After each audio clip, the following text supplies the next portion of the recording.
cities sitting so high on that list?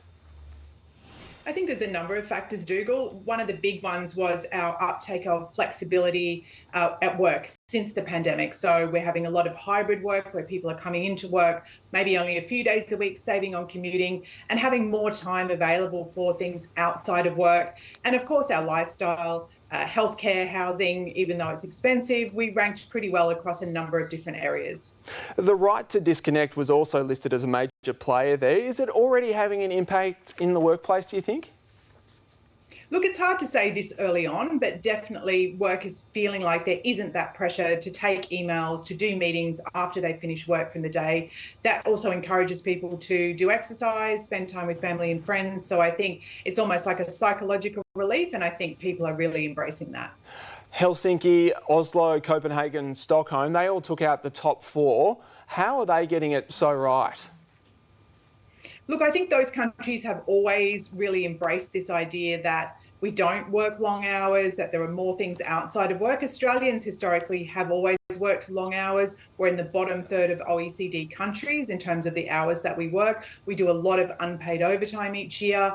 Burnout and stress are very high amongst Australian workers. So I think, it's a cultural factor that is slowly starting to shift. And I also note that Australia scored low on taking annual leave and paid parental leave. Is there an ideal amount of holiday leave that you want to take each year, or what's the right way to do it? Look, I think obviously people should take what's available to them, and studies show that Australians don't take all of their annual leave for a number of reasons, whether they feel there isn't enough workers to cover them, they feel that they might miss out on something, they get pressure not to take the leave. But it's really important that whatever accumulation or allocation of leave you've got, we should be taking that on a yearly basis. There's been a lot of talk around right now about getting back into the office. Perhaps some US companies are saying it's going to be the end of hybrid work. Do you think hybrid work will be here to stay?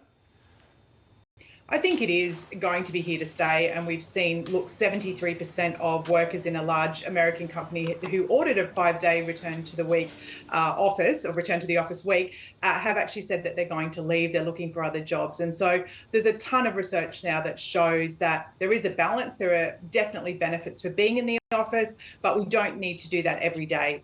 Around about 2 days a week to 3 days a week is the sweet spot. Sounds pretty good. Dr. Libby Sander, thank you very much for your time here today. My pleasure.